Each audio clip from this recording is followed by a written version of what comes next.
The Commencal Meta Power SX got a huge update to its motor from the Shimano EPA to the Bosch Performance CX, and I have to say, this thing rips.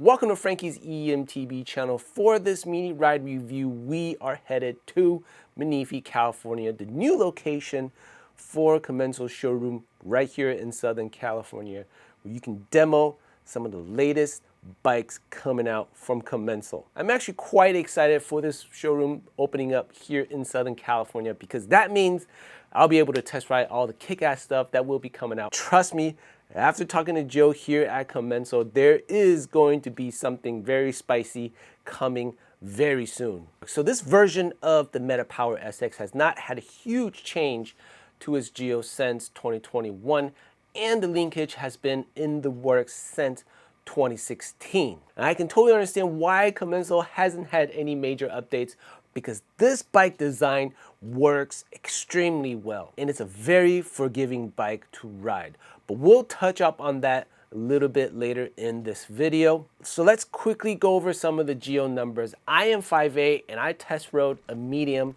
with the flip chip set on low, which gave me a 456mm reach. Felt great with this reach.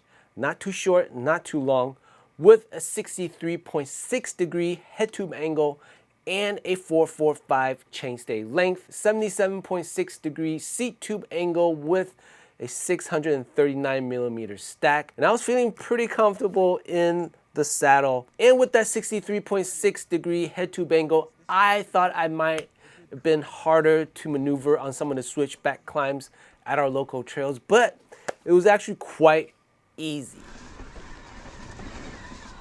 I mean, for it being a 165mm travel enduro bike, it's actually pretty nimble in terms of handling. This bike being a 165mm travel, in my experience, I thought I was gonna suffer on the climbs, but it performed surprisingly well. That 445mm chainstay on punching climbs made it very easy without front end lift, and the downhill stability was very impressive. The Bosch Performance CX with 85Nm of torque definitely made it easy to push this beast uphill. There is one thing that I have to admit riding this Bosch motor is that my Brose motor on my Turbo Levo with the bell drive is a lot more quieter, but that isn't a deal breaker for me. This motor still is one of my favorite feeling motors out there. Now, riding downhill was some of the most fun I've had in a while, and it is mainly due to the forgiveness of this bike. That 63.6 degree head tube angle and the 445 chainstay definitely helped this bike with the forgiveness. There were a couple of instances where I cased the jump.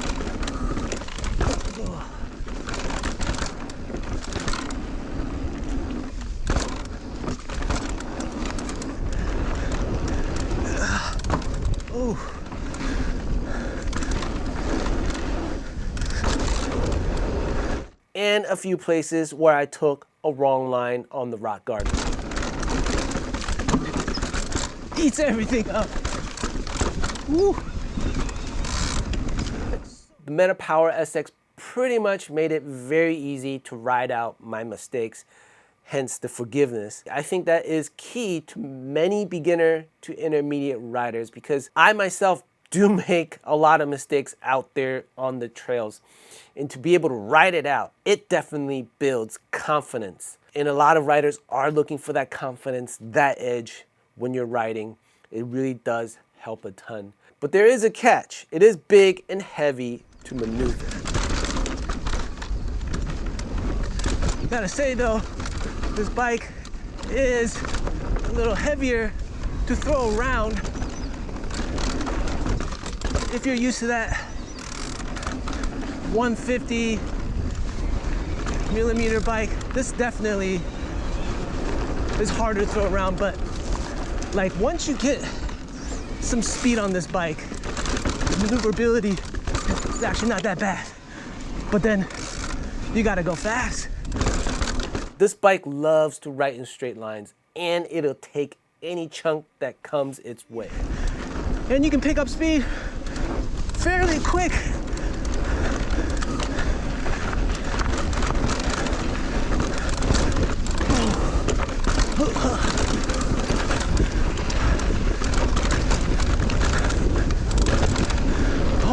So I rode the race version of this bike, and it has some of the top tier components. ZEB Ultimate fork with the Super Deluxe Ultimate shock, TRP DHR Evo brakes with a standard wired GX Ego drivetrain. The ZEB Ultimate and the Super Deluxe Ultimate was easy to figure out.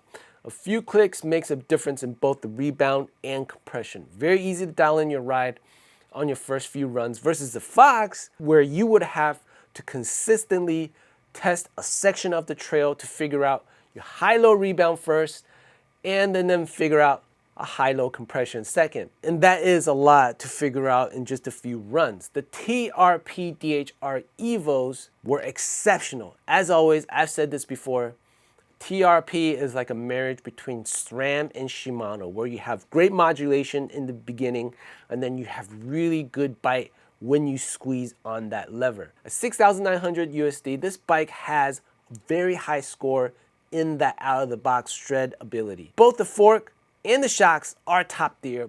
Brakes are also top tier. These three essential components are just maxed out. Other than that, of the Super Deluxe, the next thing you might want to do is upgrade to a Vivid. I do have to say though, I do miss my Spank Vibrocore bars. You know, I can definitely say there is a difference between the amount of vibration that goes into my palms and arms. And I do recommend you all to go check out the Spank Vibrocore handlebars. They're out on Gravity Cartel's website. Use my code Frankie's eMTB15 in this video's description. Remember to go to my latest video to get my new codes because they change every 3 months. So who is this race build for? I think the race build is for that expert rider needing damper adjustments and support from the ZEB Ultimate and that Super Deluxe Ultimate. Also, superb braking from TRP DHR Evos. The race build ranks extremely high on out-of-the-box shredability. You can pretty much take this bike out from the box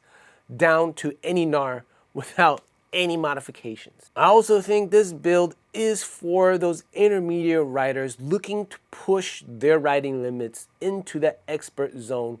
Perfect for those looking to tune their suspension so they can go faster and take bigger hits. For beginners and intermediate riders that are comfortable and looking to stay within their skill level and are happy to be riding greens, blues with occasional black trails, I would suggest going with the essential model. Three major component differences are the Fox 38 Performance for the fork, Fox Floatex Performance, Shimano SLX for the brakes. All three are still really good mid-tier components that will last you quite a while. So I highly recommend anyone that is eyeing this bike here in Southern California to head out, to go check out Commencal's showroom here in Menifee, California. You can find them directly on Google Maps or on the Commencal website. It's $150 to rent the bike for 1 day, and you can ride it in a world-class trail system nearby. Remember to bring your own pedals if you're there for a test ride. I completely forgot to bring a set of my own. That is all for this mini test ride. I'm definitely looking forward to test Commencal's newest eMTB coming out later this year. Remember guys, to support my channel, use my affiliate links in this video's description to purchase your mountain bike gear, components, accessories, whatever you need for your eMTB adventures. Join my Patreon page and get a direct chat in the Patreon app. It's only $3 a month. You get the latest of what I'm working on. You get a direct chat with me and my genuine thoughts on anything related to e-bikes and eMTB. Don't forget to hit that like and subscribe. See you all in the next one. As always, stay electric. Peace. I got a job, but I be free on the weekends for sure. I ain't shallow, rather hop in your deep, and me and more. She a short shot of the